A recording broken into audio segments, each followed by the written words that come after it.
What's up? What's up? What's up? What's up, baby? We in the man cave, baby. We in the dungeon. I got everything set up, baby. My room ain't set up, of course. I gotta put my, told y'all we getting it in, baby. Gotta put my soundproof up. Of course, I want me some lights in case I do it at night. Understand me? What else? I don't know how to use this. This is my wife's, but I gotta figure out how to set this up. You know what I'm saying? But the little lights they be using put on their makeup and shit. You know, everything coming. You know what I'm saying? Everything coming. Show we gonna get it rocking like a cut off stocking. You understand me? All right. We in a man cave. You understand me? What's good with you? Well, you fill out 18 million jobs. How many? You Mexican? You Mexican? Oh yeah. Oh yeah. It's going down, baby. You Mexican or something, man? Yes, sir. Easy man cave. It's going down, man. I want to talk to y'all for a minute. You know what I'm saying? One thing I saw interesting was the Charleston White and Orlando Brown interview. And y'all know I got to go in on that, talk about that. I told y'all Orlando Brown got played with when he was young. That's why he be acting all crazy. But I don't understand how he would have got paid coming on my channel. If them people if I'm paying you $400,000 or $400 or $1,000 to come on my channel and you come on there and you act like he just did, you wouldn't have got paid. I'd have told him straight up, bro, I'm not giving you no money. I'm not giving you nothing. No, you can't come in here and do nothing like that, man. No, I'm not paying you. Orlando Brown is very intelligent. Like even Charleston White says, this man, he stays in character. But all that Lucifer and all that talk he be doing and this and that, you know what I'm saying? Don't nobody want to hear about all that, bro. You know what I'm saying? Talk about the real talk. Talk about the real stuff. You know what I'm saying? Don't nobody want to hear you go into that child play mentality and, you acting like a kid and, all this crazy talk. I wouldn't have paid him. I said, bro, I'm not finna pay you for this. No, that ain't why. But of course, if you bring a man on there, then you got to give him what you said you're gonna give him. But at the same time, I'd have been like, nah, I can't pay you for this interview, and you won't hear. You know what I'm saying? Doing that, yeah, and then kept calling him daddy, daddy. It's my daddy, and man, these times have just become crazy, man. I don't know what's going on with this world. It's just ridiculous, man. I got my boy Jew in the building, baby. Yo, What it do, baby? shit, chilling. I just pulled up to the gym and I got the notification. I was like, let me Oh, you holler just at pulled my up to the brother. gym? Yeah, I be on that workout shit, trying to, you know what I'm saying, trying to get right. Hey, ain't nothing wrong with that, man. You know what I'm saying? But my problem is, bro, I don't be eating, fool. Like, you know what I'm saying? Like, I'm cut. If I take my shirt off, I'm cut. I'm a cut little skinny nigga, but I ain't got no weight. I still knock a nigga out though, but I ain't What got no you weight. what you be doing? I mean, like you don't eat before you go to the gym? Nah, bro, I don't know, bro. I'm weird, bro. When I wake up in the morning, I'm not hungry. You feel me? And if I do eat, it's like I have to force myself to eat. So when I come to the gym and I work out, that shit builds up my appetite. So after I leave the gym, I go get me a protein shake, and you know what I'm saying, and maybe a food item that they serve at the little smoothie place. And bro, that'd probably be all I eat for the rest of the day. Damn. Yeah, I mean, you eating but then look, I'll go smoke a blunt around 10, around 10, 11 o'clock at night. I'm pigging out. yeah. I'm pigging out. Well, I mean, shit, man. But them start. What you trying to get? But you trying to get muscle added and stuff, right? Yeah. You got to eat them starches and eat you some honey buns and you got to eat that big shit. You ain't got to eat meat necessarily, even though you need meat at least once a week. But yeah, you got to get them starches and look up them protein shakes and stuff like that. And it's like I'm not trying to get big, you feel me? I just, you know what I'm saying, put a little weight on me. Yeah. You know what I'm saying? It's to the point now because I used to wear smalls, you know what I'm saying, t-shirts and shit. I'm good in the medium. Like Okay. you can still see my pecs and shit. Yeah. I'm good in the medium, but I still look skinny. You feel me? Compared to the average nigga who be in the gym. Man, I was out there barbecuing last night, man. I played your music last night, man. Yeah, Yeah, that song for a minute, man. That's a hit right there, man. man. Appreciate that, bro. I'm working on the project right now, bro, and that song actually gonna be the face of the project. Yeah, that it needs to. That's a hit. That's a hit. But I gotta ask you, have you seen the Charleston White and Orlando Brown video? Man, I was gonna send that shit to you. You know I seen it. What was your opinion on it? What you felt about the interview? Man, I feel like Orlando Brown was on that. Two things, right? Two things. Either he is really mentally unstable, or like Charleston said, "Oh, this nigga playing on the people. This nigga playing." It's one or the other. It's something. I think his mind is really. Even though I think like is playing a character, saying crazy stuff, but like the dude said, even in the interview, the Danza guy, whatever, shout out to them. But he was like, I asked you not to smoke meth Mhm. in my house, and you went and did it anyway. Like it's something. I think he hurt real bad, bro. But Charleston even pointed it out though. He said you went on the other interview with Jag and had a normal conversation. Why you can't Mhm. do that with the real niggas? Now, if that was your podcast, would you have paid him for the way he acted? I mean, yeah, cause he showed up. You getting the Yeah, views. You getting the views regardless. true. You know Because what I'm saying? one thing that made me want to view it was the fact when Charleston White got on him about, hey, you let them, you ain't finna fight for me. You let them Hollywood executives bend you over. You know what I'm saying? Yeah, he tried to ignore that shit. And I like how Charleston White handled himself. Instead of getting out of character and getting upset and probably wanted to fight, beat him up. He stayed focused. And, stayed on something positive. Orlando Brown was finna try to take it to another level, and I like how Charleston White handled that. Bro, you remember when I told you a while back? I said, bro, I think them niggas related, bro. Who that? Charleston White and Orlando Brown. Yeah. I You was will like, never know. bro, he was calling that man Pops, bro. Th- Come on, man. That could be his dad, bro. Like, nah, I'm just, you know what I'm saying? Just look at them niggas. Look at I them. don't think they really family or nothing like that. But then again, in that entertainment world, even though Charleston White tried to proclaim like he didn't come up off the machine, which is rare. A lot of people look at it and say Charleston White just ain't come up out of nowhere, y'all. Bro, no, bro. He ain't, he got the one eye symbolism. You It's know right what I'm there. saying? He didn't just come up out of nowhere. Don't believe the hype and say that, because he switched characters and went from positive to negative. That's why he got where he at. It's a lot of people who make videos, bro, and they ain't went nowhere. All I right, think and I ain't hating on him. It's just obvious that he been pushed by something that most people ain't been pushed by. shit, I can low key decipher between the character and him now. Now from watching him, when he on live, that's the character. When he on them interviews, that's damn near him. Like that's him really. I think they all him. Um, I think on just certain situations and certain questions that's asked, then he goes into how he thinks. You Yeah. know what I'm saying? He's a very intelligent man. I ain't gonna never say he's not intelligent. Some of the stuff he be saying, I have never even thought about until he said it or noticed or paid attention to it. But I know for sure he like Jaguar Wright, which she's a compulsive liar too. But he's an agent. He could be being used to take down all this shit. Cause okay, they say all great nations fall, right? Yeah. They say we in the age of information. They probably using this nigga, you know what I'm saying, to go ahead and blow the lid off a lot of shit.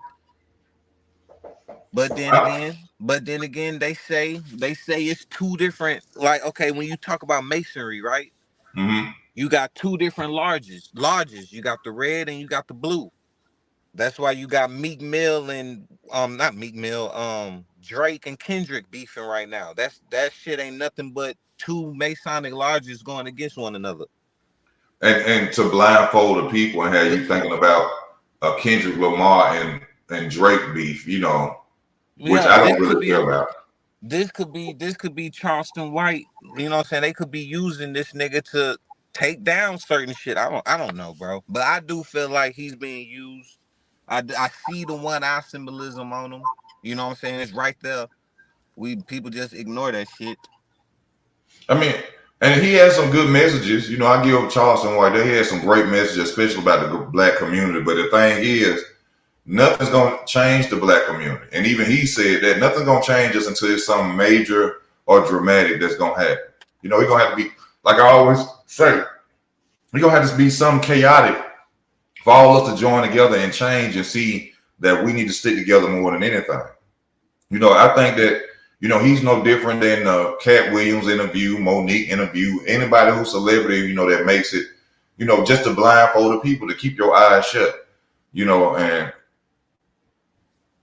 that's what I just think he is. I think he's just like them.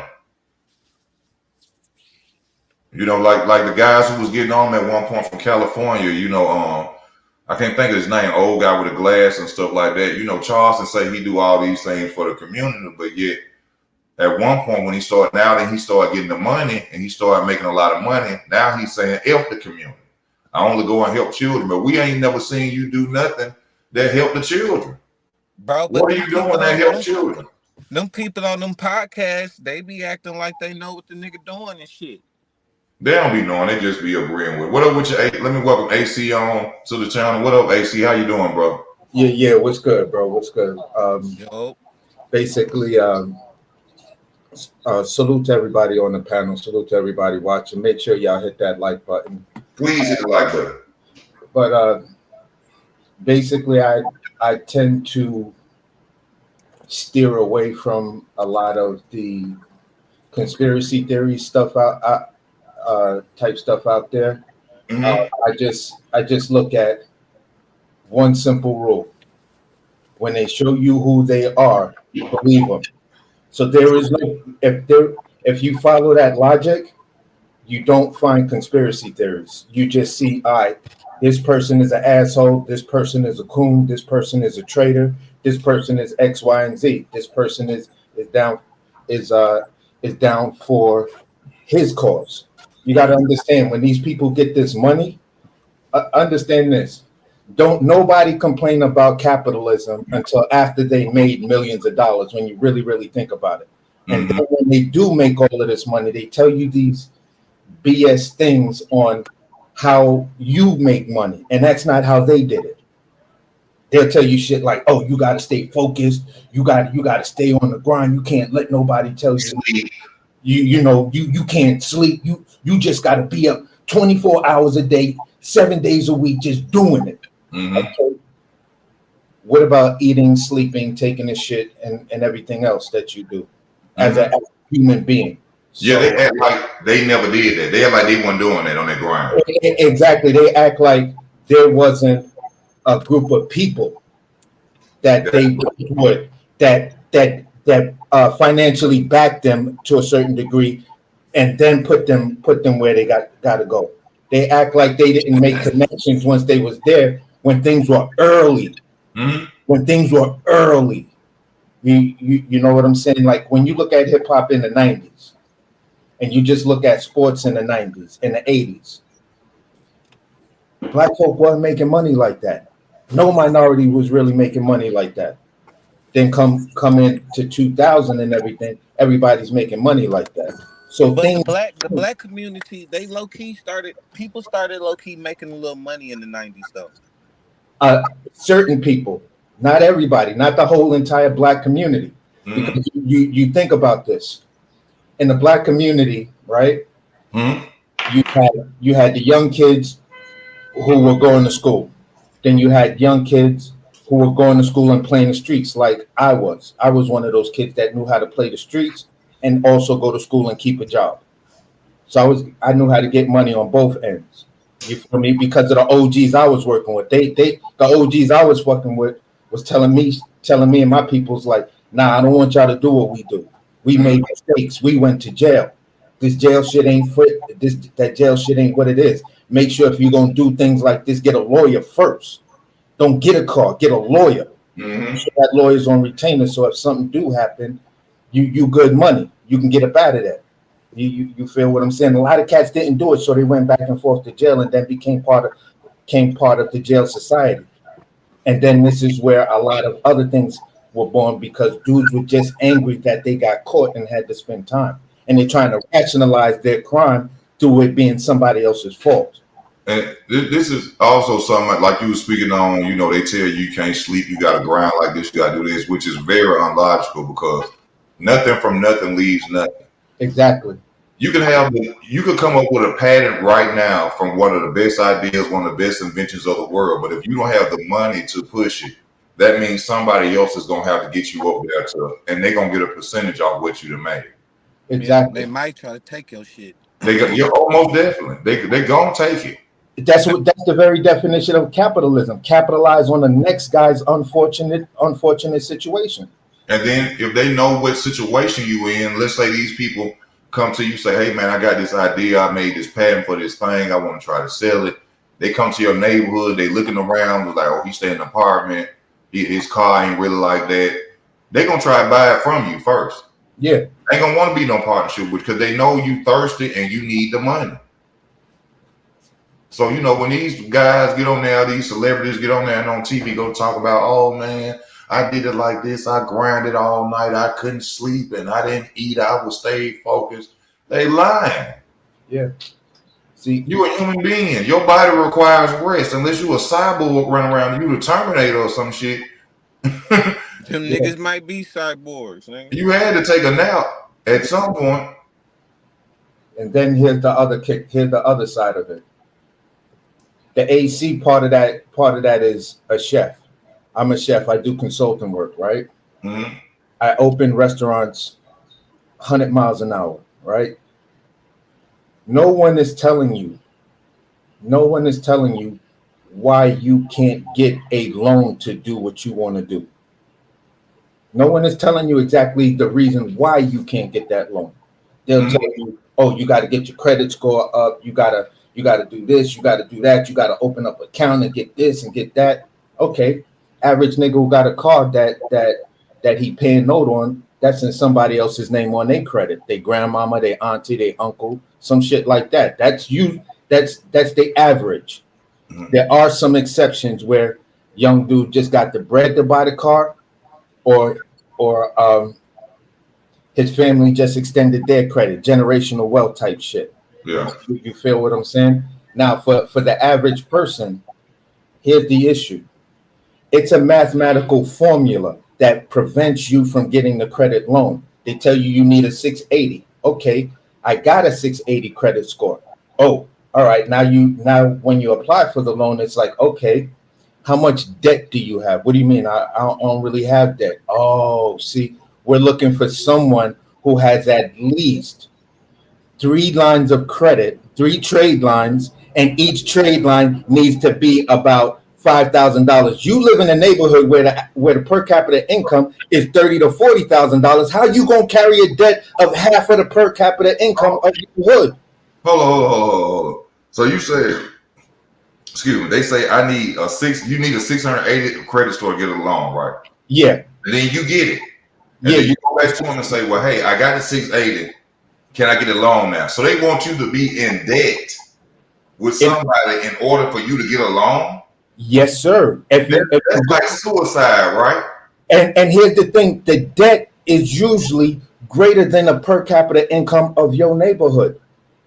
You have to have debt greater than that. And here's the thing: if I'm already underpaid as a black person, black male, female, Hispanic, whatever, if I'm already underpaid, where is that job that's going to give me triple the amount of money to be able to pay off this debt? Because now here's the third part of it. Now this is what's gonna fuck y'all up. It's called the debt to ratio income. You know what that means? No, I don't. The debt to ratio income means simply this: your debt, as opposed how much money you owe out as to how much money you're bringing in, not the gross amount, the amount you actually can spend. So the part that goes in your bank account, that's the part they're gonna use the debt to ratio income on. So let's just say that your income yearly is $60,000, right? You $60,000. You got your first city job. You really doing it. You feel big. You looking at the overtime joints. Let's even say within 6 months you got a $10,000 raise. Now you at $70,000, right? You at $70,000. You want to borrow $40,000. You're saying, listen, I want to borrow $40,000 because I want to buy me a food truck and start or whatever, or small or business, start a business, and I need $40,000 to do it. Okay, your gross income that you could spend, that you can spend is $70,000. They're gonna tell you at that point, now it's a business you're dealing with. Oh, okay. So listen, we gotta see at least 5 trade lines of your personal credit. We gotta see 5 trade lines of your personal credit of at least $3,000 to $5,000. So 1, 3, 6, 9, 12, 15. 1 is 15,000, 5,000 depending on the lender. The higher the lender or the more popular the lender, they're gonna ask for more money. 5,000 is 5, 10, 15, 20, 25. $25,000 in debt in your neighborhood. The per capita income is $30,000 to $40,000, and your gross is $70,000. You're not getting that loan, my guy. So basically, they setting you up from failure for jump. Yeah, because they're looking at. They don't even have to know too much about you. All they have to know is your address. Once you pull up anybody's address, you can find the per capita income of that area. Real estate does it. They tell you the per capita income of every area when you go to rent or buy a house. There's like districts, like you ever seen in the movies where they have zones or districts where in the future, like this is District 12. Exactly what it is. That's how they find out how much you're making and what you're at and how you live in. Okay. That's exactly what it is. Yeah, so they doing. Yeah, I'm about to say they doing that now. Yeah. So this is why when I talk with my girl, I say, like our kids, both me and my girl kids are in their 20s. You feel what I'm saying? In their mid-20s, and this is why they can't find an apartment. They can't find a good job, and now everyone's telling them you need X amount of credit to even rent an apartment. And when the fuck did credit score? When does paying your rent affect your credit score? I just went through this. I went and tried to get an apartment. The first apartment I went for was $600 and something a month, and they told me I needed a cosigner. Yeah. The apartment I have now is $750 a month. I didn't need nothing. Because why is it important why is a credit score important? If I don't pay you the rent, then you're going to evict me. My credit score don't mean you're going to, because you have a 750, we're not going to evict you. So why does it fucking matter anyway? The motherfuckers trying to make sure they get their bread, bro, because they know what times we in right now. No, but understand what I'm saying. Listen, you're going to pay your rent before you pay, and this is the average person. More than likely, they'll pay their rent before they pay any other bill, even if they're late on their rent. Because guess what? I could live to a certain degree without cable, but I can't live without a roof over my head because I can't get mail. I can't even file my taxes without a mailing address after working. So at the end of the day, the home or where you stay at is whatever. As far as your money go, when you get evicted from an apartment, right? And I know people who've been evicted, you go to a court. That court does not register that eviction with any credit bureau.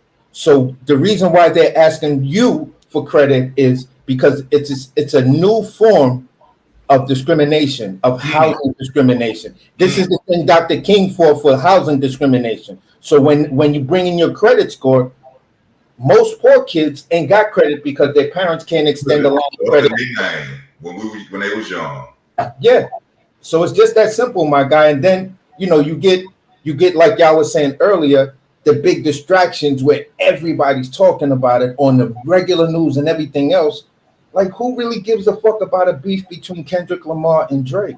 Exactly. And Like, everybody how is that important to the fact that I may be losing my job and I can't get another apartment because now everywhere in my district, all these fuckboy landlords are asking for credit scores, which is now creating a whole bunch of vacant apartments. You feel what I'm saying? So if I can't get it, nobody in my hood could get it. Who can get it? Who are you Nah, looking somebody to? they gonna put some people in there. This see. Let huh? me ask you, what state do you live in? I live in the most expensive state in probably America, New York. In fact, Oh, Brooklyn, New York. Oh, they see, fucking over y'all in New York. I seen y'all apartments and they charging an arm and a leg for them For closet nothing. ass apartments. For, here in Birmingham, they doing a regentrification.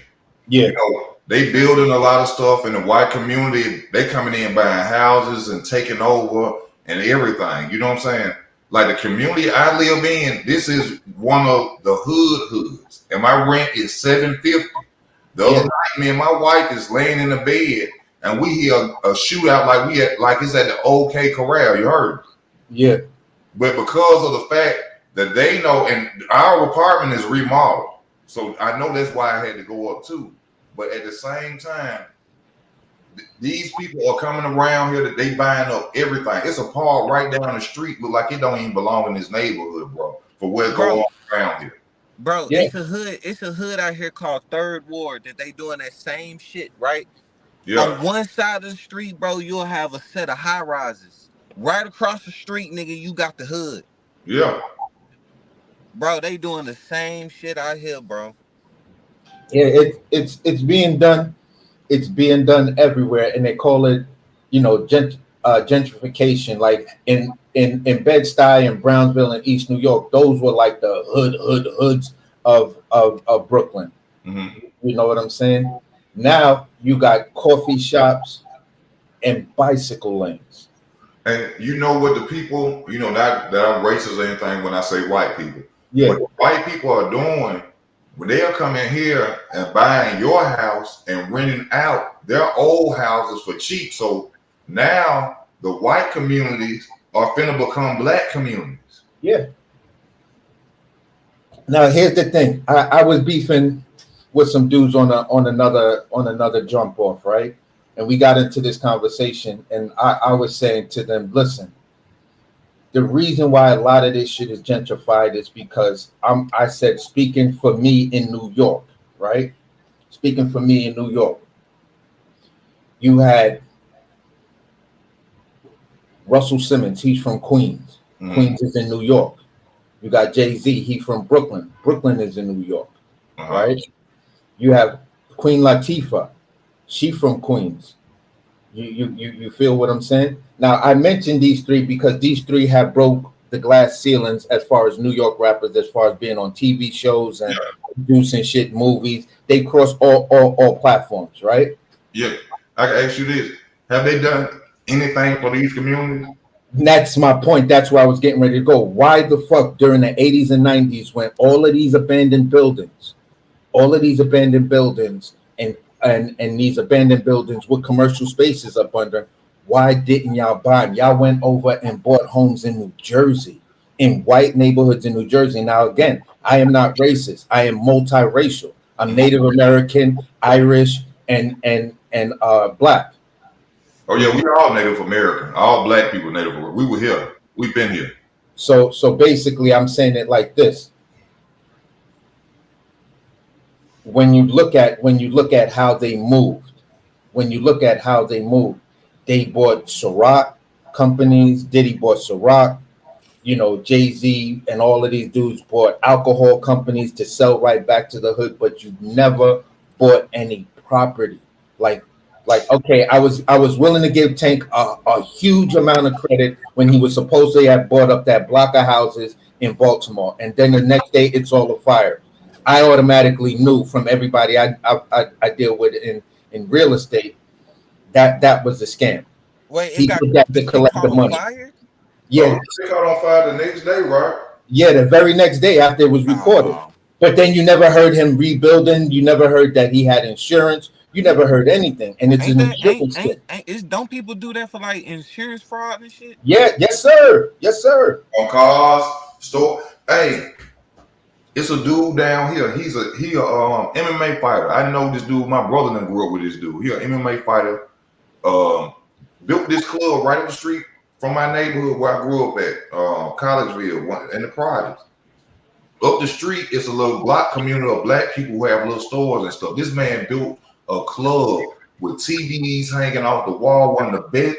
This would have been the best club probably in Birmingham. Do you know the other black people who own property and stores on there stopped this man from getting a liquor license? And guess what he did? Allegedly. I don't know if it's true. Next thing you know, when he couldn't get that liquor license, it went up in flames. It went up. I'm talking about, bro, I ain't never been in there. It was people who was telling me. They were like, bro, have you seen his club? Bro, it looked marvelous in that mother. They wouldn't get this man a liquor license. His own people cop blocking him from getting a liquor license, man. Here in New York, a liquor license could cost you anywhere from $100,000 to damn near $1 million. That's ridiculous. To Yeah. sell liquor.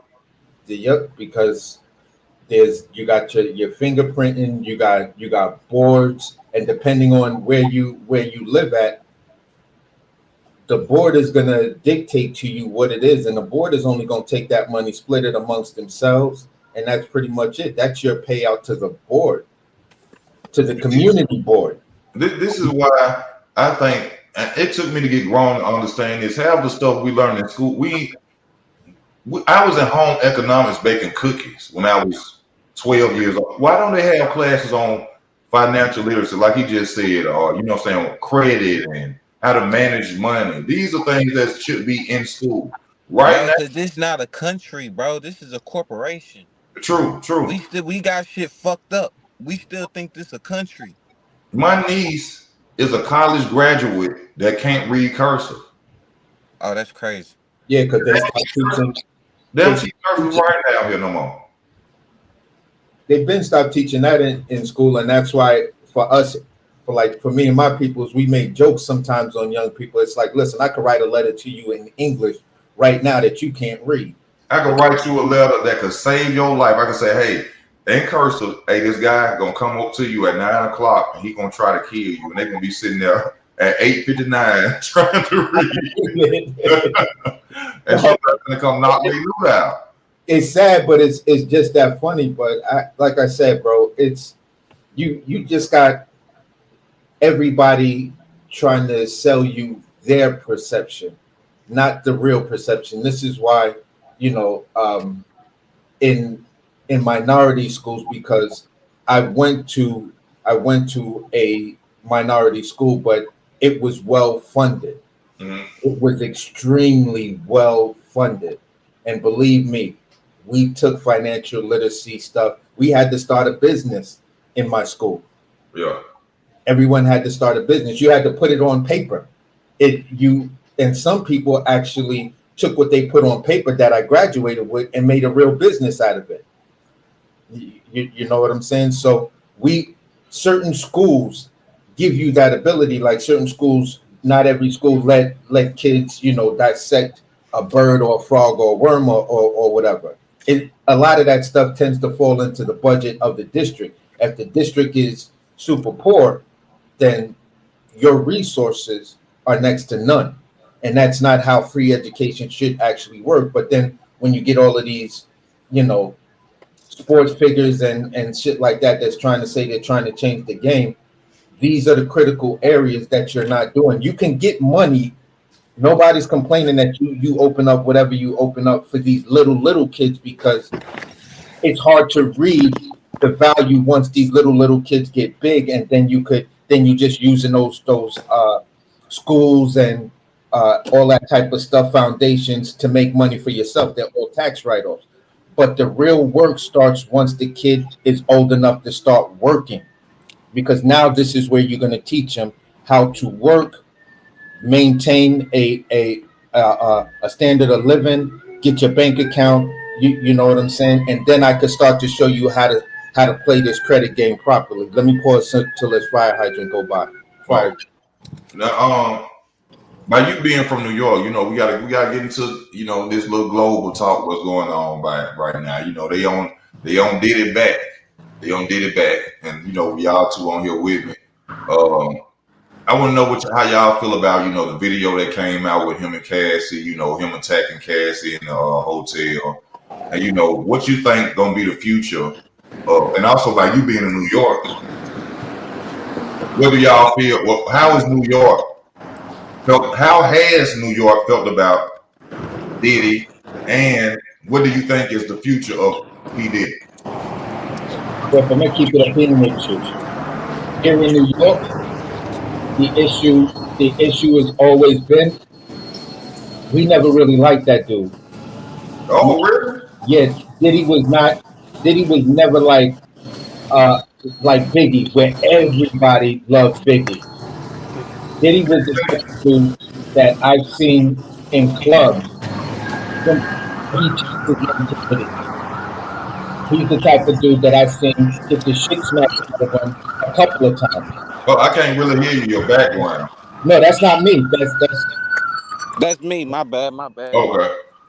No, I was just saying Diddy was never that dude. There's incidents I've been in clubs where Diddy done got the shit smacked out of him because he thought he was that guy. And regular street niggas dudes was looking at him like, Duke, I don't give a fuck about you, money. You little weird ass nigga, get out of here. You feel what I'm saying? So everybody who had encounters with Diddy, you gotta understand who is Sean Puffy Combs. Just on the business side, he's a direct protege of Al Heyman. Oh, for real? Yes, sir. Yes, sir. So he knew he's been up under Al Heyman, or he is. When way back in the day when it was Diddy, Heavy D, Al Heyman putting together these big shows at City College and other areas. Uh-huh. You feel what I'm saying? Heavy D cut him off because he didn't like what Al Heyman did with Mary J. Blige, because Heavy D was the one who brought Mary J. into the game. You feel what I'm saying? So he didn't like what Al Heyman was doing with Mary. So at the end of the day, Diddy stayed with him. That whole thing that happened at City College where all of those people those couple of people and that young girl was trampled. Al Heyman got Diddy up out of that because he called in favors. That's why Diddy was never prosecuted for that. And he got arrested for it, but he was never prosecuted for it. So Al Heyman has always shown Diddy how to move in the game. Now, all the crazy extra stuff, that's just who that dude was. And people probably noticed it because if you go back and you read Superhead's book, what she said about Diddy, then you listen to his first wife's interview about Diddy. Hey, and that's why when Floyd was fighting under Al Heyman, you would see Diddy at all them fights. Yes, sir. Yes, sir. Yes, sir. This is Floyd Mayweather and Diddy did not get along. You feel what I'm saying? Because when Al Heyman started to get into boxing and he wound up linking with Floyd, Diddy was still working with him because they still had music interests in the bag and stuff like that. You feel what I'm saying? So Floyd just didn't like him because Floyd is that kind of money ego thing, and Diddy had that money ego thing.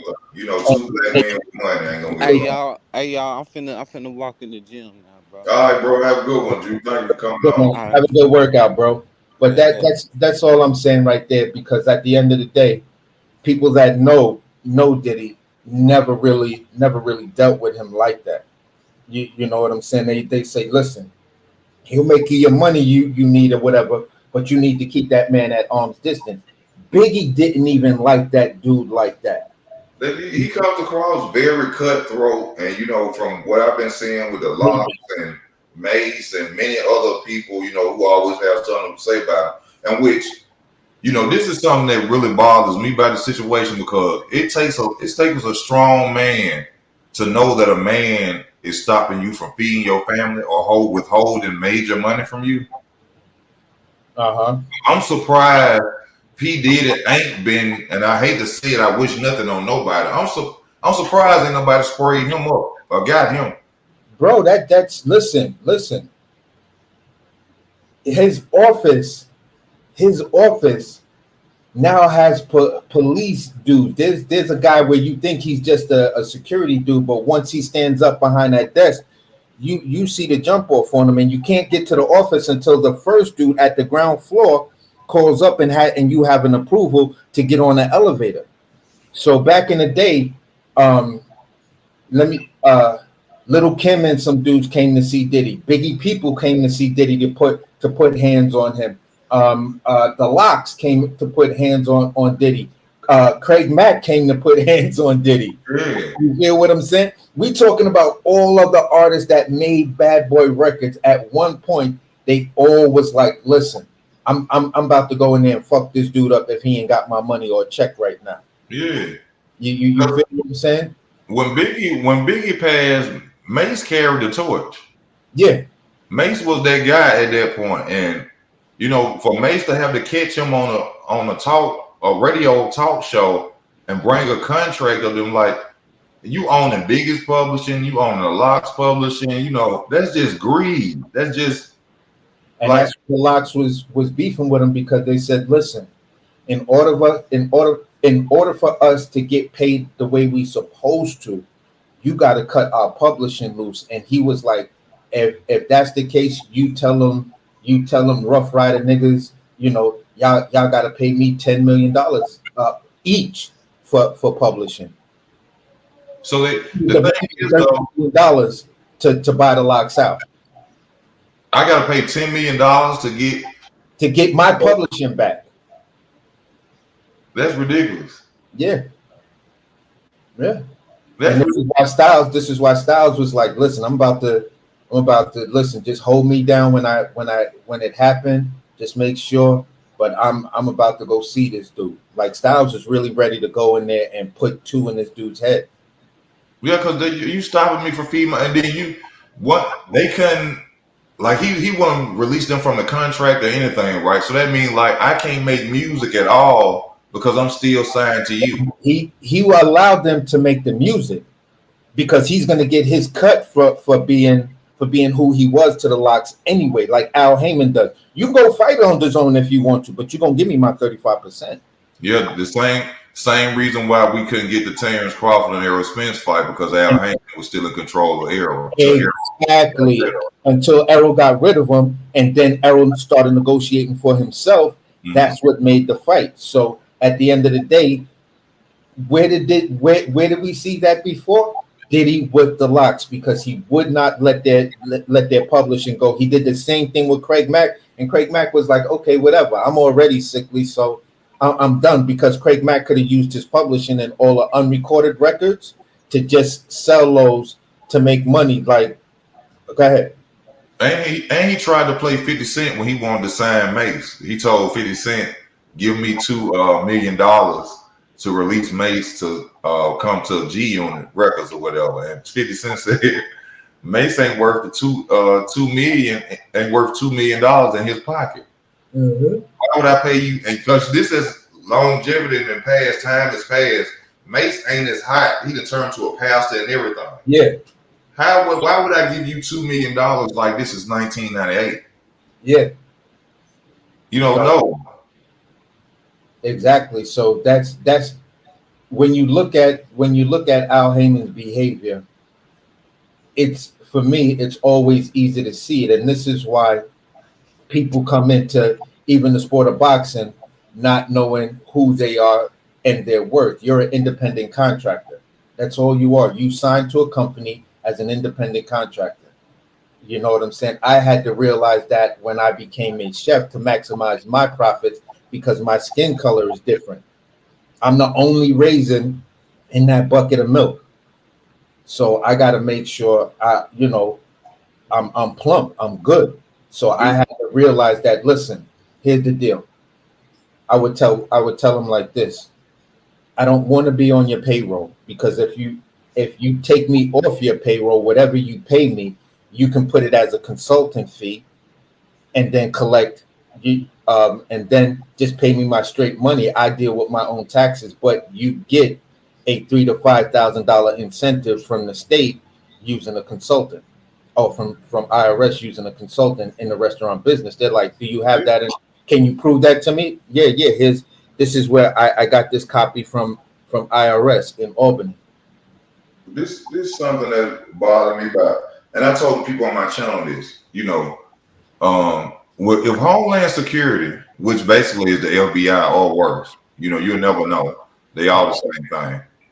If Homeland Security comes to your house, that's like the federal government, right? Yeah. When the federal government comes to your house and knocks on your door, they're coming for a reason, because they know that you have something that they're looking for. Yeah. Why is this man still out? Why is who? Why is Diddy still out of jail? Because there's two reasons why. Either you're cooperating, or somehow or another where there was some sort of hearing that said, okay, the information you have is suspect at best. When we finish investigating, we'll let you go now, but when we finish investigating, we're coming back to, we're going to spin the block on you. So I know you said you don't believe in conspiracy theory talk, and this and that and the other, but I think it's nothing more than headlines to keep your mind off what's more important, like you were saying, like laws being passed and that we need to focus on and worry about. Because there's no way, if I went and did something right now, and I went and did something against a federal government, Homeland Security, when they come knock on my door, I need to get a Snickers bar. Yeah. Because I'm going to jail. So when people are watching this stuff and they looking at it and everybody talk about it, especially, I want to ask you about Gene Deal. You know who Gene Deal is, right? Yeah. Gene Deal knows the truth about a lot of stuff because he was there. But Gene Deal is also a compulsive liar like Jaguar Wright, in my opinion. Yeah. It's a lot of things that has happened.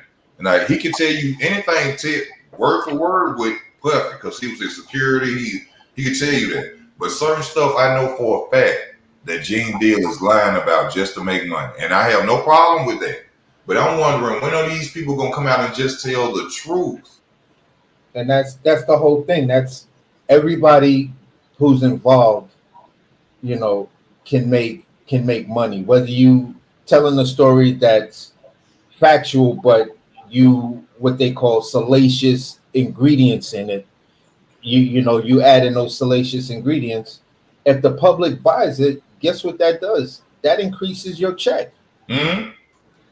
So it's like, listen, I'm selling you the truth, but there's a certain aspect of it that is not 100% truthful. But hey, it's just called creative. It's just called creative interpretation. This is how I saw it, and no one can tell me any different.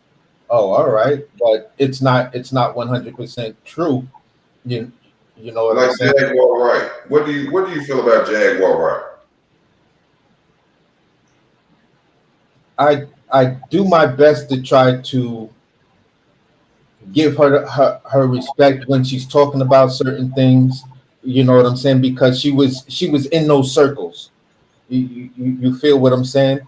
You was in those circles. You were there with those people. I try to give you the benefit of the doubt when it comes to stuff like that. But also there is also that salacious aspect of, this is how you make your money nowadays, talking about this stuff. So if I just keep that within mind, then there's so much I'm willing to listen to, and so much I'm willing to absorb, because you're doing it for the money. I feel what you're saying. If this is the way you're making your bread now, there's no telling what you will say to keep getting that bread. Exactly. And that's all I'm saying with a lot of these people that are coming out talking about X, Y, and Z and trying to expose a lot of stuff. Now, to me, it makes them just as evil as the people that they say they was around, because if you was around these people for all these years to know all this information, that means you was somewhere watching it and you had no problem with it until now. Yeah. So you're just as guilty as they are. Yeah. I mean, I could say this, and I'm speaking from the heart, and I'm speaking 100% honest. I was down in Atlanta for about 6.5 months. I went down there to open up a restaurant with a guy that was a well-known restaurateur here in New York. He was working with this black dude named Gavin, who's like a alumni of Georgia Tech or something like that. He's like a very like damn near billionaire type dude that's in Atlanta, right? Mm-hmm. Now, the restaurant was called Commune, right? One day, me and one of the other cooks, we in the back just puffing on a blunt in my car. We see like 3 Rolls Royce pull up, 1 cream, 2 white. We get out the car and it's like, yo, let's spray ourselves down because people coming in. Let's go back inside. Come to find out, it's Jermaine Dupri and his entourage, right? We stand in the back, Jermaine Dupri, yo, excuse me, how do you get in here? Because it's a factory and it's like really weird to get in. You got to cross through a courtyard where the building was, where on Howell Mill Road. If anybody on a playback or whatever, here's what I'm saying, they know this road called Howell Mill Road. It's nothing but factories and stuff like that, right? Yeah. In Atlanta. So I showed the dude how to get in and everything. And he like, yo, here's my card. I'll be throwing parties. You seem mad cool and everything. Blah, blah, blah, this and that. I'm like, yeah, whatever, bro. I'll show up. So he give me the card for a party. I speak to him a couple of times. I go to one party. We in there, right? It's the big dude from Drake. You know what I'm saying? He sing the song "Fuck You" or whatever. You feel what I'm saying? That big dude, and there's a couple of other guys. Long story short, I'm noticing the later the party going, the weirder stuff is happening. I'm seeing certain people that are dressed one way go in this back room, and they coming out in all of these loose fitting clothes, like easy access stuff, like pants you just drop, tops you just take off and stuff like that. And I'm noticing more and more people, and me and the homie James is like, yo, what the fuck going on up in here? Because we just standing in the back looking, like, and then I get this fight or flight feeling, and I'm like, okay, I ain't kind of feeling this whole entire situation, bro. I think I'm a make moves in like 5-10 more minutes, right? As soon as I say that, some chick walks up to me and the homie, grabs us both by our meat and say, y'all want to go in the back room so y'all can get up out of these clothes. What? Word. So basically it was a freak off in the restaurant. No, it was at his party at his house. We went to this party after work. I mean, one Saturday after work. You feel what I'm saying? So when we get in the party, everybody's just dressed up. People like in the pool chilling, whatever. And then I'm noticing around 1-2 o'clock in the morning, they all in these like muumuus and weird type clothes. Like they finna lay down. Yeah, like something like it's about to be a giant orgy up in there or something. And I was just like, I'm not feeling this type situation, bro. I don't get down like this. Yeah. You know what I'm saying? And after that, I never really got called or anything or tried to get close to the dude like that or anything, because I'm not, that's not the type of individual I hang out with. So when people tell these stories, I'm like, yeah, Jermaine Dupri, Janet Jackson, all of them get down like that. Yeah, I was a witness to it, but I'm not trying to go on, have someone come and buy my story. That was a personal experience, and I can't tell you how the night. I can't tell you honestly how the night ended. I could speculate how the night ended based on the fact of everyone being dressed one way and then coming out and being dressed a different way. You know, coming out dressed like you relaxed, like you just got finished freaking. Yeah, and Yep. looking so sweaty and greasy in the face. You sweating coming out of there. Yeah, so I was just like, yeah, bro, I'm out, James. I can't do this, bro. He was like, nah, let's chill for a cup. Bro, I am out. I'm not nah. You can call your cab or whatever, but I'm gone. You know what I'm saying? I had car keys in hand and I'm like, I'm gone, bro. This is not me. And plus I'm like, how could I be here like this when I got a girl? My girl is actually waiting for me, bro. I Yeah. can't you know what I'm saying? So long story short, you get these people, money changes everybody. Facts. Money changes everybody. And I've worked with people who are down to earth, mad cool, you know what I'm saying? Talked all kind of, yo, when I make it, I guarantee you gonna make it as my chef, and I appreciate you working here. I'm gonna show you once the money start coming in. Once the money really started coming in, you see them with a brand new Benz truck outside, and there is no other talk. They don't even want to talk to you the same way they talked to you before. It's, oh, are you finished doing your work? Yeah, I'm finished doing my work. I just wanted to have a conversation with you because I'm noticing the restaurant's busy and things like that. Yeah, but the business is tough, and I don't know if there's any spare money to go around for the kitchen employees and things like that. I'm like, nigga, you just spent all our money on that truck. Mm-hmm. You feel what I'm saying? So you tend to see how people change.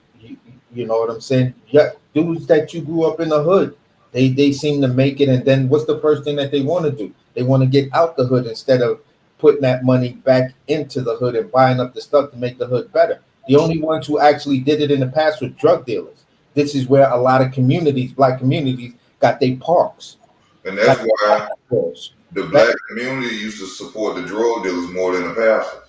Exactly. And this is where the drug dealer would put in the basketball courts. He would build the community center and all of that other kind of stuff. And when he got popped, the state took it. Or And they then see the little kids outside, they Yeah. passing out dollars, or they ice cream truck pull up, the whole block gets something off the drug dealer. Preachers ain't out there doing that. yeah, because the drug dealer had 10 toes down on what was really going on in the community. And because he came from it. Exactly. Every dollar I was spent, every dollar I spent, every dollar that was made came from the people in my community. Sadly, I had to do certain people dirty, but I'm doing the best to get back because at the end of the day, I didn't hold a gun to any of these people's head to get them to do what I did. I just offered it.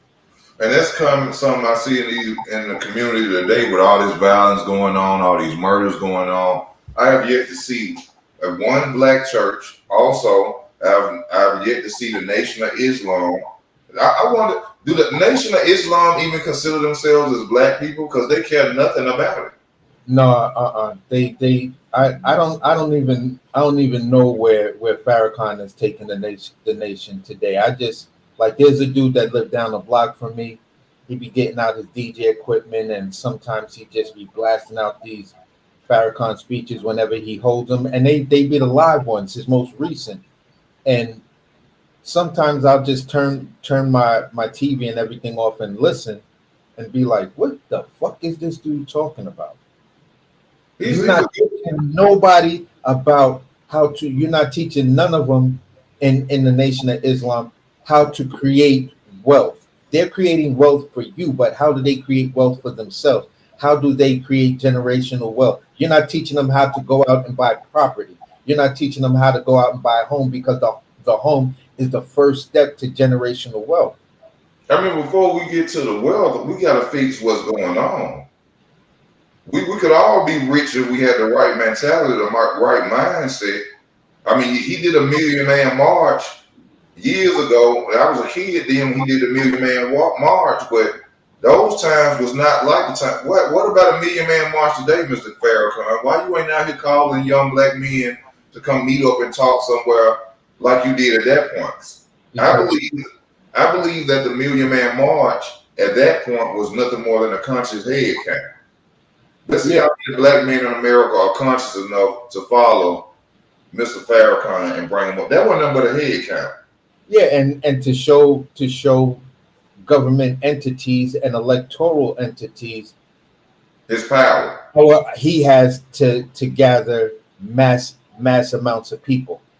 It's a show of strength as well. This is something I put together. I'm calling for 1 million black men to come out. Doesn't matter your background. That's a call to arms and show show your strength. For each individual that went there, dudes had bus trips going there, all Yeah. kinds of stuff. It was a beautiful Had thing. a movie. Yeah, it was a beautiful thing. Now you go fast forward. You can't get these type of people. You can't get them together because everyone knows what you're peddling. You're peddling fear. You're peddling fear of I don't mean to say it like that. You're saying fear of the white man. That's what you're peddling. So you're not going to get that many people to come together. Now, if you just kept it about like you did in the original one, strengthening the black community, you can do it. But if you start doing that, we need to do this and do that. If it was on some Juneteenth type stuff, or going back to, you know, before it picked up in a boxing term, but Black Row, where you know you've had communities of super wealthy black people living together and thriving in their communities and stuff like that. You I can't think- call that. I think that Juneteenth is one of the dumbest holidays ever created. I think it's a spit in our face to show stupidity among black people. You're basically celebrating being relieved from slavery with nothing. Yeah, And people out here buying Juneteenth shirts and it's Juneteenth and this is our day. You know, that ain't our day. Me personally, I used to always say this. I don't believe in slavery. uh-huh. I know that it happened, but from what I understand, from what I be looking up, slavery was something that people volunteered to go into at times to make money, and people were paid. Indentured slavery. Now, when I was in college, I read this book called There Is a River by this guy called Dr. Vincent Harding, right? Mhm. And he broke slavery down. The book is about slavery in America, right? Starting from the when the Pilgrims first tried to get on the state and soil. This is where it begins from there. Now, you've had all of these ships that were coming to. But they can't. I'm sorry to cut you off, but they can't find one slave ship. No, he tells you the in the book he's taken the diaries of the slave ship captains because those exist in some federalist state like Virginia, Georgia, and the Carolinas. I don't remember if it's North or South Carolina. I think it's South Carolina, and Florida. Yeah. Right? Now, what was happening was New York used to be the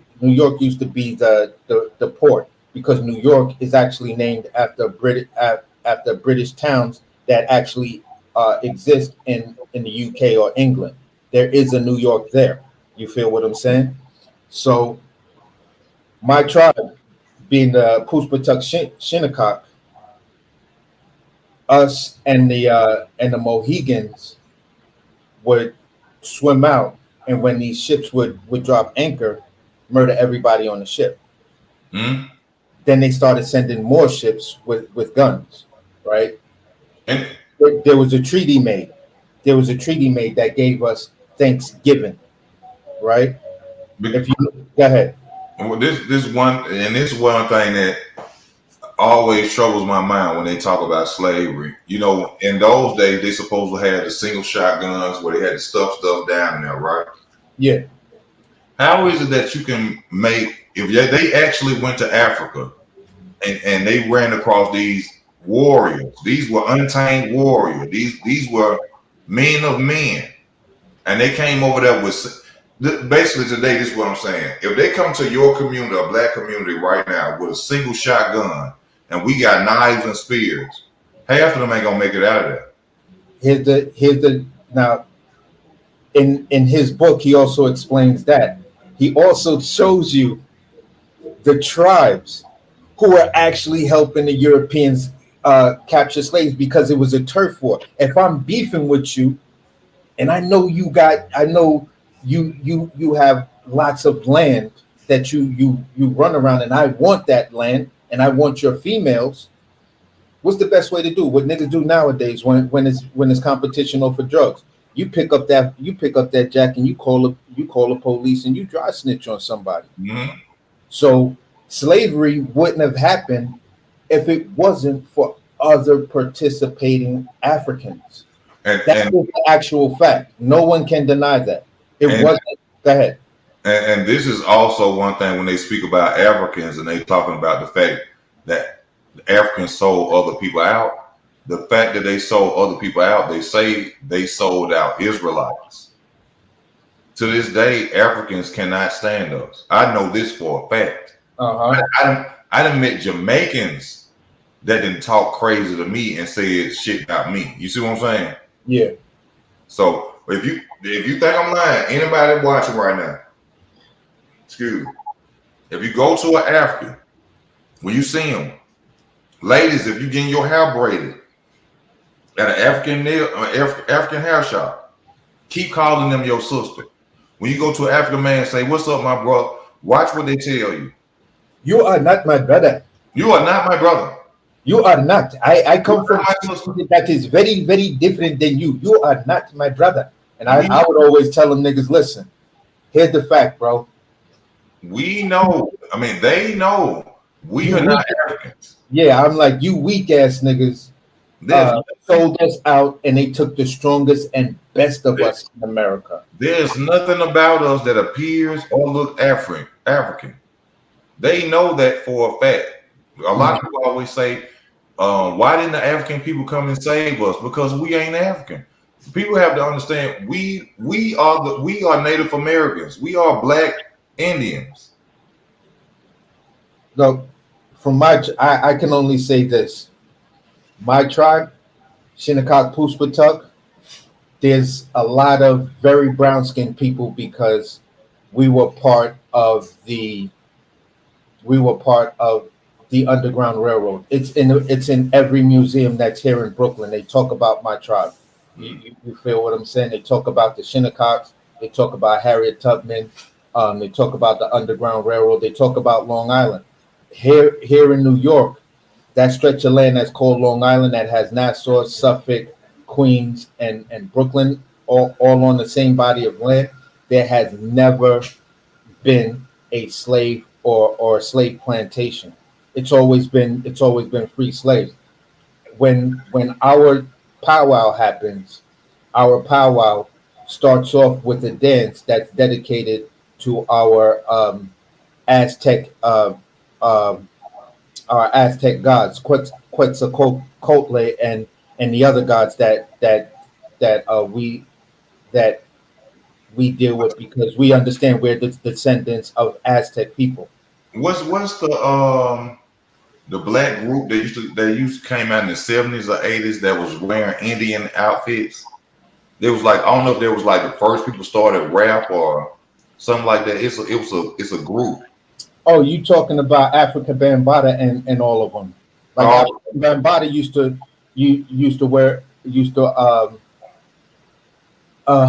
I forgot the name of the whole entire group, but it's African Bambaataa and the Soul Sonic Force. That's who they were. African Bambaataa and the Soul Sonic Force. And they used to be talking a lot of Indian stuff in their songs. And that was the dude Pow Wow. That was his actual rap name, Pow Wow. Pow Wow was indigenous and stuff like that, but his family was Southern indigenous, Blackfoot and things like that, where when slavery actually was occurring, you had so many indigenous people mating with black people, with black Africans. Now, here's the thing: and with slavery, there was at least four different types of slavery. You had the slaves that actually came from Europe, the Irish slaves. A lot of these settlers were criminals and all kind of shit that had a choice from the king. You either So go, Irish people are considered as black people. White people hate Irish people. yeah. So at the end of the day, that's what their choice was. So when they were trying to work the land, because the indigenous people said, "When you can have this land here, but if you cross here, we're going to kill you. Mhm. So you can have this land here. You do what you got to do here, right? And if you survive, you survive. That's where you get again Thanksgiving because they survived that harshness." Um, It's just like Sicilians have black blood. You ever seen the yeah, movie? exactly. Yeah, exactly. So um, Sicily was conquered by Horus The Moor. on his way to conquer Rome. You feel what I'm saying? Sicily was conquered by the Moors. Yeah. And so at the end of the day, That's why when you see a Sicilian woman built like a black woman, she yeah, got that black DNA with her. you if you look at a lot of if you look at some of them, they still have their nappy hair and shit like that. Yeah. Some of them will still they just look like a really light skinned chick, or like some of these Spanish chicks that have like that blackish type hair. That's just like black Mexicans. You Yeah, don't see it. They don't promote them. You don't see it. Black, white. I mean, Mexican people don't even celebrate Cinco de Mayo because black Mexicans won that war. yeah. Stop France from invading Mexico. So Black Mexicans. but all I was going to say was basically this is what you have. You had white slaves. You had these people even trying to enslave indigenous people, and then the last one that they tried to enslave or they did enslave was free Africans that was here. Now these free Africans, they looked at them and said, "Okay, here's the rationality. Are you how far are you from here, and how easy would it be for you to fit in once you ran away? Because a white dude could run away from slavery and fit in anywhere. A Native American dude or an indigenous person could run away and fit in everywhere. But the African, his skin color is way different than everybody else, so he cannot fit in. His hair is different, so he cannot fit in. So this is what prompted the saying in the book that actually went to George Washington. They called that not George Washington, I forgot his name, but they called him the black gold of Africa. That was an important statement that was made to uh, to help spark slavery, because black folks were known as the black gold of Africa. You know, it's uh it's a long story. Yeah, it's a long story. It's got a lot of twists and turns. It's the type of story that when you get into it, if you're not strong, you will become a Candace Owen and other people like that have this level of self-hate to where you try to justify your existence to other people that don't give a fuck about you. But if Now, you go I'm, ahead, I see a lot of people, going on Candace Owens, and I also watch Jesse Lee Peterson. Even though Jesse Lee Peterson is wrong about a lot of stuff, and Candace may be wrong about a lot of stuff, but I think what bothers people about Candace Owens and the person I just mentioned, Jesse Lee Peterson, is the fact that they put black people on blast. And I think that's what bothers the black community is that it's just like an ass whooping when you was young. Nobody liked to get their ass whooped. Your mama called you into the room because you did wrong and you fucked up, and it's time to get your ass whooped. You was sitting there and you didn't want that. And I think that even though Candace, what's her name? Candace Owens, yeah, Candace Owens, what I'm saying, is married to a white man. Of course, that's going to add to the point of people saying that she's a sellout. It's going to add to Jesse Lee Peterson, upholding white people. But what about the message of what's going on in the black community? Because the black community don't want to take their ass whipping. And I feel like we as black people should accept the truth and realize that we need that ass whipping to change us. Because I'm a firm believer of, I used to be bad as hell when I was a little boy. And I grew up with both my parents. The last whooping I got when I was 11 years old, because I got tired of getting my ass whooped. They whooped the badness out of me. And I think that people call certain people sellouts, and I've been, criticized because of my comments. I'm not willing to blame the white man for what's going on today when I know for a fact that we're the only person holding us back. When I know for a fact we're the only people out here slaughtering and murdering each other. I don't see a white man out here with an AK-47 and pass it to a young black boy. Okay. Here's my issue, and I spoke on it earlier. All right. What is more helpful to you? Not saying you, but just when I say you, I just mean people. And what is more helpful? Number one, if I criticize only, right? Or if I criticize and then start to give constructive, real solutions to change that situation. Like me, when I do consulting work, I always try to go for minority restaurants. I always try to go for minority-based restaurants first, right? I've done tons of Chinese restaurants. I've done tons of Japanese restaurants and well-known restaurants already established by multimillionaires in the business that would be giants. But when I try to go down and do it for my people and try to explain to them, listen, I'm going to ask you this question. Did you have your LLC, right? Yeah. Did you go to Dun and Bradstreet yet? No, what's that? Okay, you don't know what Dun and Bradstreet is? No. Okay, Dun and Bradstreet is where you go once you form your LLC. That's the business form of credit. So you're not using your personal credit, because this is why you incorporated in the first place, to protect the person against the liabilities of the business. So if you don't do Dun and Bradstreet, how do you expect to get a business loan? Well, I never thought about it like that. Okay, so did you go to NAV at least? What is NAV? NAV is connected to Dun and Bradstreet, and it also records all your bills that you pay for your business. So if you're paying all your bills and you're filing it through NAV and everything, and you're using NAV as the portal, then NAV is automatically going to do this stuff for Dun and Bradstreet, so you don't really have to be going between two different websites. Oh wow, thanks. I didn't even know that. I didn't even know that. Okay, so now I showed you the blueprint on how to build your business financially. What do? You get the money and you buy a car. You don't pass it forward. I'm like, bro, why did you buy the car? Why didn't you reinvest that into this half-ass looking restaurant? Because niggas will always want to outshine each other. Exactly. And it's in our DNA. We want to be the, African gold and having a harem, and you feel what I'm saying? I always have said this. Why is it, if you notice this, you have never seen a black person get a car and drive around a white neighborhood, have you? No, because there's no one to recognize you. Exactly. They'll get a brand new car and drive around the hood all night because that's what black people do to each other. I want to show you I got something better than you. I want to show you that I got this.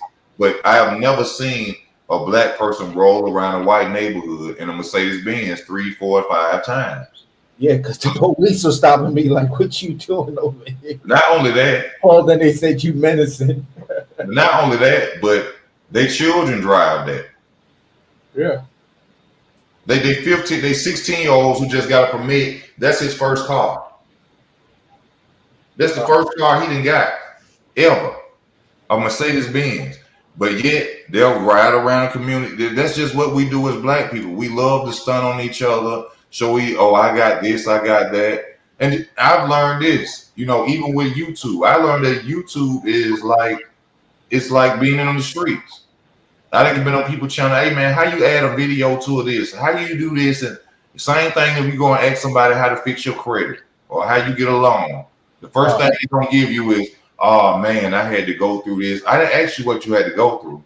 I asked you to show me how to get it. Yeah. That's just how we don't want to see each other doing good. And I keep it a beam with you. I'm the guy who's constantly out here showing people how it's done. And I have a track record, and I'm like, listen, I don't understand. Every fucking black company restaurant that I've ever worked for never made it. Almost all the Asian restaurants, Italians and everybody else, took what I said to them, made it, and they have 3 and 4 restaurants. But meanwhile, I'm trying to tell them what it is, and then I'm telling you my cost, and it's like, how a nigga gonna ask me for money like that, bro? You can't do it for free. We both black, nigga. See, that's the problem with black people, man. Everyone trying to get over on you. It's like, I'm teaching you how to make a fucking $1 million. How am I getting over on you? Yeah, You motherfucker, get the fuck out of here. You feel what I'm saying? And I gotta talk to that person like that, because I'm looking at them like, are you fucking kidding me, bro? I just gave you the same information I give other restaurants. They run with that and they make $1 million. I'm trying to do this so I have a strong enough portfolio that when I present my shit to the right investor, then it happens like it's gonna happen for me. So no, I'm not trying to fuck you over. I want to eat here. I want to call my family and have them eat here. So stop thinking, every black person who's trying to help you in business is trying to rip you off because they're telling you what it costs. But if you go to a white person, they're going to charge you, or a non-black person, they're going to charge you $25,000 to $30,000 to do what I'm doing for you for $3,000 to $5,000. black people always want to hook up. Hold up, y'all. We got 3 minutes left on the channel because I gotta go eat. But black people always want to hook up. I drive buses for a living, right? I see more people trying to get on the bus because they see me and I'm black. If I was a white man, you get on there with all your money. Yeah. Because I'm look like you. I come from the hood like you. You want to come with, oh my God. Bro, I seen a dude with a Evictor watch. Gold teeth. Get on my bus and say, man, can I get a free ride person? How you got gold teeth and Evictor watches on a pair of Jordans, but you can't pay $150 to get on the bus? Yeah. I'm gonna keep it tall with you. The 1 or 2 times I did that is because I couldn't get, when you go downstairs, like here in New York right now, long story short, they closed out all the places where you can actually buy your Metro card from the person. You got to do it through the machine. Yeah. You feel what I'm saying? So the machines weren't taking any bills and the credit card machine wasn't working. So I'm like, yo, I need to get on a bus. So I'm dipped. I got on drip right now. I walk on the bus. I got my wallet in hand. I got the bills in my hand like this. Like I'm ready to ask somebody, do they have change? I said, listen, I couldn't get any the machines down at the train station. They don't have it. I only got maybe $2 on my card. I don't even know if I got a full fare. The dude was like, go ahead, OG, you got it. I know if you had it, you pay or whatever. I was like, good looking. And the dude gave me a listening. So when I was young, I didn't need to do that because I would just walk to the next stop or just hop in a cab. What do I need the bus for? I got money. You feel me? So yeah, I get what you're saying when it comes down to a lot of situations like that. A lot of people just want the hookup, and it's like, I can't hook you up because I gotta feed my family. It's different. Me up and pay me what I'm asking you so I can feed my fucking family. You talk Like, you got a job. I see you in a work uniform. I don't give a damn because I know I done been there. I didn't borrow money to catch the bus to get to work. But when I see you just went and gave blood, and I know you got that card on you where you supposed to go and swipe at these convenience stores around here, but then you come on. A dude got on my bus the other day, and before I get off, dude got on my bus the other day. I let him ride free the first time. He came, he had a little bandage around his arm, let me know he went and sold blood, right? He come back I see him again. He trying to get back on my bus. He got a bag with stuff in it. He got a blunt in his hand. He said, "Oh, OG, let me get back on the bus." I said, "No, I ain't finna have him this time." I said, "You got a bag right there. You got a blunt in your hand, but you ain't got 150 to get on the bus."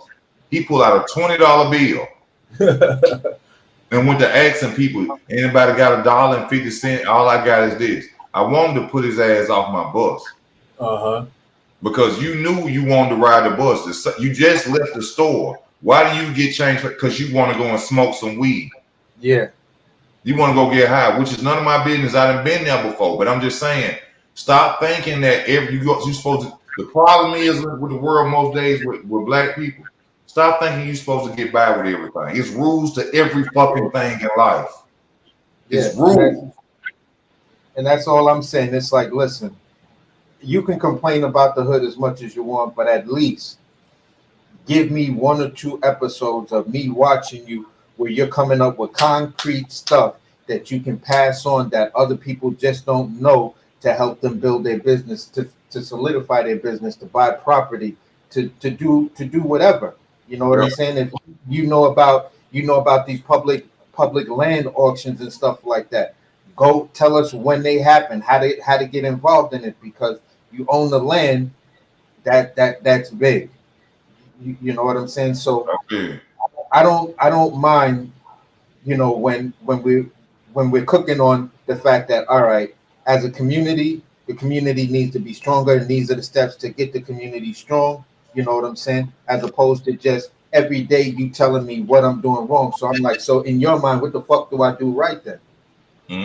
That's just it. And this is where I think a lot of people get rubbed the wrong way when it comes down to a Candace Owens or Jesse Lee Peterson. Yes, sir. Stop telling us every day what we did wrong, and how about you do a couple of shows of telling us what we can do to make it right. Actually, if you listen to Jesse Lee, he does. Okay. I don't agree with everything, but he does. But yeah, great conversation, brother. I gotta thank you for coming on the channel. I appreciate your time, taking time out your life to come on here and rock with me, bro. I gotta go ahead and fix me some food, lay down with me. Yeah, bro. And I be safe, brother. And I thank you for tuning in. You're welcome back anytime you want to get on, man. Yeah, for sure. Good show, bro. Good topic. I thank y'all. So everybody watching, please like, comment, and subscribe. We're gonna keep it rocking, baby. We just getting started, but we're gonna keep these real talks. The internet don't like this, but we gonna still do what we gotta do. You know what I'm saying? So y'all hit the like button before you leave. And your boy Easy is up out of here, man. I love y'all. See y'all later. This your boy Easy.